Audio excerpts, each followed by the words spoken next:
What is up, my cinema recappers? Today we're gonna go ahead and talk about that crazy movie called Brightburn. Spoilers ahead.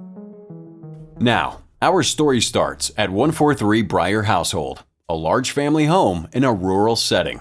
The first thing we learn is that this couple's trying for a baby, but they're struggling.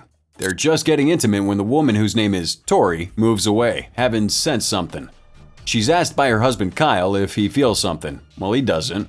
And as soon as TORI says whatever it was has stopped, there's a loud crash and the lights go out. Outside the window some distance away is a faint red pulsating glow. KILE sees this and looks at his wife and says, "What is that?" And the next thing we see are a series of home movies as the life of a young boy is being filmed from baby to child. We see him sitting up and kicking as a baby. We see him standing and playing, crawling. And when he's a little older, playing on a tractor with his dad. Aw. 10 years pass, and the family are still living at the same property. Only now it looks disheveled and unkempt.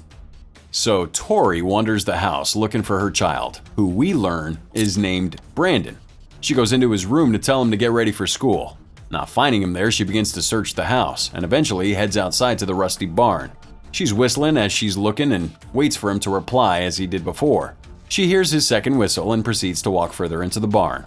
He jumps at her, scaring not only his mother, but the audience too. Another predictable jump scare and a horror that turns out to be nothing. Is that a scary ghost? Nope, it's just a child playing games. TORI tells him that he's getting too big for this, before proceeding to mother him, smother him, and treat him like a baby. So mother and son head outside and are met by Father KILE, who gently reminds Brandon that he's not supposed to be in the barn because it's dangerous with boards and nails and such. We then get a closer look at what Brandon's wearing. A light-colored dressing gown with little rocket ships all over. Yeah, I see the family dynamic now. The parents are helicopter parents and treat their child like he's younger than he actually is because they love him so much and don't realize this sort of behavior can be detrimental to him. KILE talks about making waffles for breakfast, and they head back to the house together. Trigger warning for anyone who doesn't like bees. We then see a close-up of bees, like way too close, and see Brandon now in class. The teacher showing the class a film about bees and wasps before turning the video off and continuing to talk about the basics of bees and wasps. And Brandon's over here doodling some strange symbols.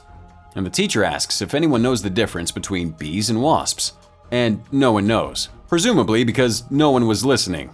Except for Brandon, who was listening despite doodling. He gives the correct answer, and the teacher's pleased. Bees are pollinators and wasps are predators. He then continues with his answer unnecessarily, giving a longer explanation of the differences between the two. Well, everyone quickly gets bored and quietly begins to judge him. Except for the fat kid who judges him loudly and makes a joke about him being a maggot because he always talks about him. All the kids are laughing at this unfunny joke, but the girl sitting in front of Brandon instead offers him encouragement. Seriously, everyone was laughing, and it wasn't that funny. Okay. Later that night, Brandon's home and it's dark outside. TORI goes to check on him, and he's fast asleep. Satisfied that he's safe and well in his bed, she goes downstairs and begins to paint on a canvas. How about that? She's an artist. You know, we should all try to get artistic at least once, even if you're not very good. There's an increasing amount of scientific evidence that proves art enhances brain function and raises serotonin levels. So, while TORI's inside painting and listening to music, outside something sinister's about to happen. A red light begins to glow from behind some chained wooden doors, and a threatening voice can be heard. Inside the house, lights begin to flicker, and the music TORI was listening to begins to distort. Unfazed by this, she simply turns off the music and continues painting. Upstairs, sleeping perfectly in the middle of his bed, on his back. Seriously, does anyone actually sleep like that? Brandon begins to have some sort of seizure, or as we can otherwise presume, being possessed. He gets out of bed, and as the creepy whispering continues, he goes over to the window. Oh God, don't jump. Never mind, he jumps. Downstairs, TORI, now unsettled, is convinced she heard something. Seriously, what's she painting? It's like some kind of abstract art. Well, she goes outside to see if anything's out of place, seeing the swing rocking slightly. She heads back inside, probably assuming Brandon snuck out and is playing. TORI is a little more concerned, however, now as the Flash rushes behind her. She begins to call out for Brandon as he heads to the barn now, which is way creepier at night. So she sees him on his knees, making strange noises and trying to get open that chain door, which we see is now some type of trap door in the floor. She touches his shoulder, and after a delayed jump scare, he leaps to his feet, now himself again. He's confused as to where he is and hugs his mother, who tells him that he was just sleepwalking probably. She looks down at the creepy chain doors and we begin to get the impression that she knows something. So she takes him back to his room and tucks him in. We see some incredibly childish wallpaper and the mother sings the song "Don't Worry" to him, in a scene that can only be described as cringeworthy. She then pets him like a dog as he sleeps. Back in the barn, that creepy sound's continuing. So Kyle appears and asks if everything's alright. I guess he just got home from work or something. Tori lies and tells him everything's fine and she thinks that he was sleepwalking. But she tells him that Brandon was downstairs and not out in the barn, giving us further hints that both the parents know something we don't know yet. Why doesn't she just tell her husband he was in the barn? I guess we'll find out. So they go to bed, and the next morning, Brandon is helping his dad fix a door. Seriously, I'm kind of surprised he's letting him stand so close, seeing that the father has a drill in his hand. Oh wait, never mind, he's completely safe with those thick gloves. No gloves for dad though. Weird. Kyle stops drilling and gives Brandon some candy. He then begins to talk about when Brandon was a baby, back when they first adopted him, confirming this is not their biological child, that he used to give him a piece of candy when he was crying to settle him down. I'm no expert, but that's incredibly dangerous because, a baby could choke. You know what, whatever, I don't know, the only baby I have is my cat. So Brandon asks if this method worked, and the dad replies that he guessed it did because he didn't turn out that bad. Yep. Did it work? I guess. Come on, anyone else hear that sound? Sounds like foreshadowing! Kyle ruffles his son's hair and they part ways to continue other work around the property. And Brandon tries to get that lawnmower working. Oh, you sure he's okay to use that? Could hurt himself. It doesn't matter because he can't even get it to work. And then something happens that I seriously doubt anyone saw coming. He gets so frustrated with that mover, he chucks it over the fence and way out into the open land beyond. Seriously, what just happened? Should we laugh or... he threw that thing pretty far. I had to watch this scene a lot because it was really funny. He's legit as confused as we are. Well, he got it working anyway. And when he approaches it, it's on its back with its blades turning. Then for some reason, maybe because the voices told him to do it, he puts his hand in the reach of the blades, but instead of having his fingers chopped off like a normal person, he breaks the blade instead. So later on, he and his mom go out to a diner and bond over some arcade games. And this movie is highly unrealistic at this point because he manages to win one of those claw machines. Yeah, I'm calling BS on that scene. So apparently it's his birthday today and oh look, the whole family's here, including Mara Lee, Tori's sister, and Noah, her husband. Brandon gets some dessert brought over to him by the waitress and he even complains that this is for little kids. He blows out a single candle and the family gush over him and say how smart he is and how well he's doing in school. Noah then gives him a gun, only in America, and Kyle is understandably not okay with this. He calls Brandon a child, and Brandon's not okay with that answer because, he tells his dad that he's 12 now. Well, his dad takes that gun away, understandably, and Brandon's mad at this, understandably. Give it to me! Brandon. Okay, we're done here. He demands that gift back, in probably what's the first time he's ever stood up to his father. And now annoyed by this new behavior, the parents leave and take Brandon home. Mary Lee and Noah stay behind, while everyone else in the restaurant very obviously judges the family as they leave. And the two are back at home and talking about how unlike Brandon this behavior was, and then begin to reminisce of their own childhood. Well, Tori mentions how she was written off by her parents, and how she doesn't want the same for Brandon. She wants him to have a better childhood than what she had. Then they talk about going camping, and then talk about sex. Awkward. Immediately after this, maybe the next day, they're preparing to go camping. But things take a downturn when Brandon completely blanks his father, who seconds later finds that he's chewing on his fork and, whoa, bent that with his teeth. Hurts me just thinking about it.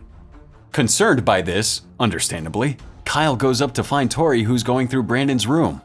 Now, if you're a parent, don't ever do this. It's a total breach of privacy. And anyways, they'll just get better at hiding things from you. And then it gets disturbing when they literally find his porn stash. Seriously, we're going here. Dear parents, don't ever go through your kid's room. If you do find something like this, even if it's an accident, put it back where you found it, back away real slowly, and never speak of it. But then it proceeds to get even more disturbing when they find pictures of human guts. Maybe we're judging too harshly on first looks.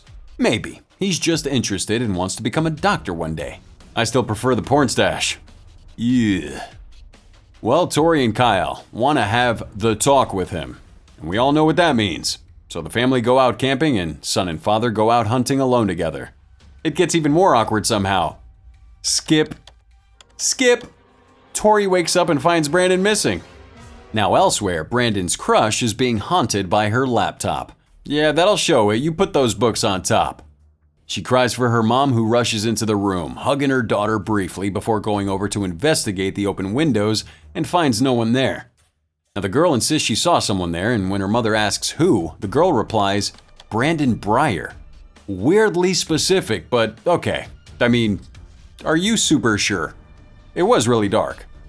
And now back in the woods, Tori has lost her son. She and Kyle begin to search for him, and he quickly jump scares his way back into existence. Saying he just left to relieve himself. Seriously, y'all need to calm down. Now the next day at school, Tori's sharing her concerns about her son with her sister, Mary Lee, who's also working as the school counselor. Now Mary Lee tells her there's nothing to worry about and that Brandon is just growing up. Reassured by this, Tori thanks her and then proceeds to sneak up behind her son, seeing him draw more of those symbols that he was drawing before. Because it's not a real horror movie unless there's a kid drawing creepy pictures. Brandon hides his art away from her and they go home together. And later that night, Brandon's using his new and developing evil powers to mentally harass the chickens. Greatly concerning Kyle, who nearly shoots him in the process. Well, they go to bed, but later that night, more lights begin to flicker, and Kyle wakes up to hear the chickens in distress. He goes out to find them all dead. Now the couple are talking about what may have happened, Kyle blaming Brandon, but Tori's blaming a wolf, which was somehow able to rip the lock off the door also. That's some wolf you got there. Call someone about that. So the next day at school, things begin to get worse. When in gym, Brandon breaks the hand of his crush in a moment of anger after she calls him a pervert, referring to the moment she saw him in her bedroom late at night. When the parents are informed about it, the mother of the girl calls Brandon an animal and says she wants him in handcuffs. Calm down there, Karen. Now this mother, whose name is actually Caitlin, verbally lets off some steam. Understandably. Tori apologizes and the couple take Brandon home.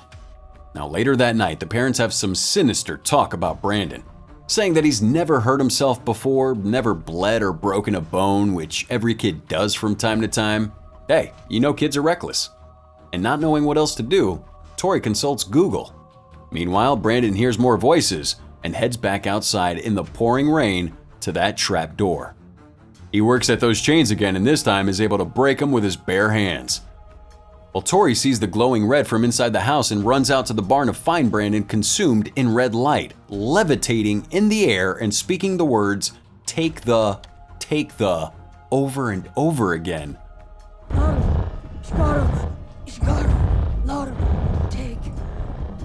Just as she rushes up to him, he falls, injuring himself for the first time ever. And then he asks his mother, "Who am I?" And Tori comforts him. So now Tori gives Brandon some backstory and reveals where he came from. From space. Yeah, he came from space, like Superman. And she says that he came in that, referring to what they were hiding behind those doors. A small spaceship. Hey, didn't he have spaceship patterns on his dressing gown in the earlier scene? Nice attention to detail. Now upon hearing this, Brandon freaks out and screams at his parents, telling them that he hates them, breaking some stuff and rushing out the house. Tori tells Kyle he found that spaceship they were hiding from him. And then we find out the entire sentence Brandon was trying to say. Take the world.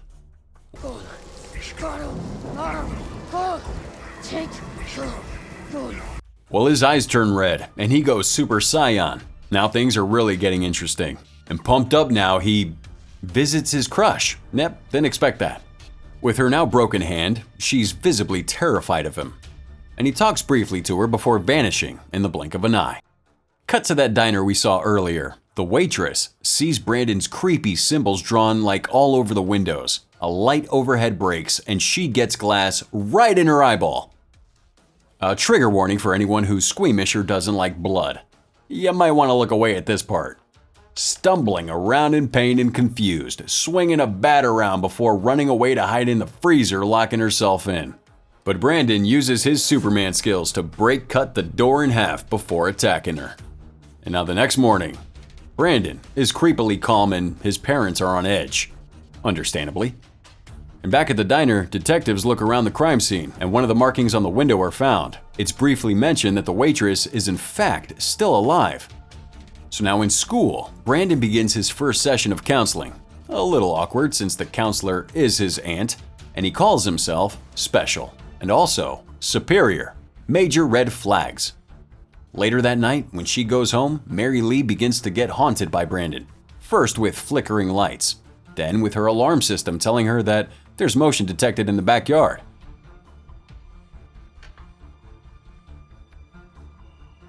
That's some fancy security system you got there. It's weird how you have that, yet are willing to have your curtains way open at night. And the aunt hears banging on her door. Don't open it. Well, she opens it, and Brandon's there. Oh, he straight up threatens her, saying she should absolutely not talk to the sheriff about him, which is something she mentioned she would do during their counseling session. She says she has to do her job, and then Brandon goes away. So Mary Lee heads off to bed and her husband Noah comes home from drinking. We get a possible but not quite jump scare scene in the bathroom mirror, and he finds Brandon hiding in the closet with a creepy mask. Well, angry and creeped out, Noah tries to take him home.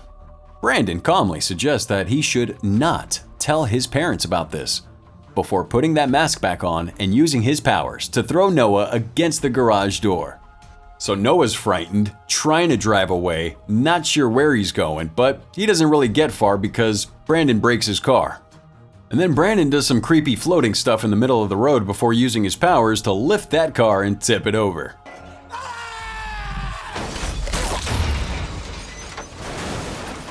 Oh, he's badly injured, breaking his teeth as his head goes into the steering wheel really hard. So Brandon uses Noah's blood to draw more of his creepy symbols around the now crime scene before returning home and giving his parents a sob story about why he doesn't have his shirt on. Boy, they in for a shock. Thankfully, they know he's lying. They talk some more about the spaceship and worry about what they should do next. And that night, Kyle has a nightmare about when they first found Brandon, and he sees Tori standing by the spaceship holding the baby Brandon. And the boy begins to seep blood. Tori too's now bleeding, and her eyes roll to the back of her head. The baby tries to give us a jump scare, and Kyle wakes up. Now Tori gets a call informing her that Noah has been injured. So the couple rush to the creepiest looking hospital. Unfortunately, they're unable to see him because his face is too mangled. Ugh. And the aunt reveals that Brandon came over to her place last night and Kyle and Tori are surprised. Understandably. So the next morning, after some cereal product placement, the couple tell Brandon that his uncle Noah died last night. To no reaction. Brandon lies and tells him that he would never hurt Noah. Well, Kyle loses his temper and yells at him, upset about the death of his friend. Understandably, Brandon retaliates, pushing him into the cabinet. Glass and plates go everywhere. Now Brandon's taking a shower, and Kyle searches his room for the missing shirt and finds it. It has Noah's blood on it, or so Kyle claims. Well, Kyle brings the shirt to Tori, accusing Brandon of killing Noah. She retaliates by saying that Noah was driving drunk. She says that she'll never turn against their son. Kyle says Brandon's not their son. And now furious at all of this, Tori storms off. We learn that the waitress previously attacked at the diner is now missing. And that night, Kyle tells Tori he's going to take Brandon on a trip tomorrow, just father and son. Morning comes, Kyle puts his gun in the car, and Brandon climbs in. Tori gives Brandon a hug and a kiss before he goes, hilariously telling him to put his seatbelt on.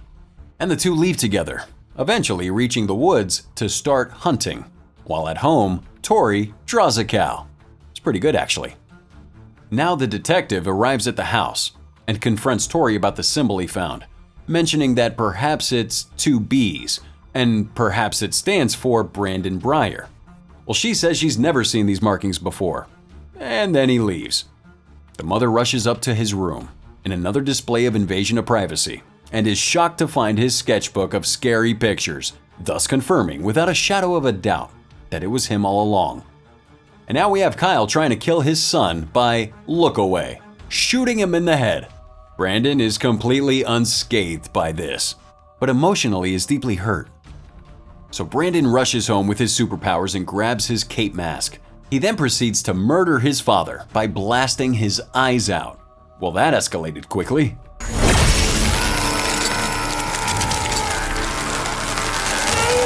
Now Tori tries to call Kyle in a panic, scared now having found the sketchbook, only to have Brandon answer the phone, telling his mom that the father's gone. And then Brandon heads on home to terrorize his mother. Well, she tries to call 911, but that line is cut quickly. Police rock up to the house and Tori hears the sheriff calling out for her. She runs to the sheriff and Brandon immediately kills him in a splatter of blood. Oh my god, that was brutal and unexpected. What's a 217? Brandon then proceeds to brutally murder the remaining female officer, and Tori screams, defeating the purpose of being in a hiding spot altogether. Brandon begins to whistle to her, like she did with him in the beginning when they were trying to find him hiding. Tori climbs out of the window to escape him and then runs to the spaceship sitting in the barn, remembering that it was able to cut him. While behind her, Brandon continues to wreck the house.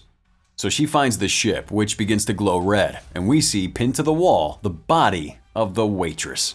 Tori gets a piece of the ship and begins to call out for Brandon, whistling to him. He returns, standing before his mother, and she tells him how much she loves him, hugging him tightly, telling him that he'll always be her baby boy, before trying to stab him. Well, he stops her, fueled by rage, and grabs a hold of his mother and flies directly upwards, high enough so that he's above the clouds. Then he drops her, and he watches her fall, before turning away to see some lights in the sky approaching him. Immediately after, we get a news report of a plane crashing into the Breyer household, killing everyone aboard and leaving only one survivor. Oh god, it's Brandon. Obviously. I was kind of hoping he kept flying into space and left Earth altogether, or that those lights were a spaceship coming to take him back home.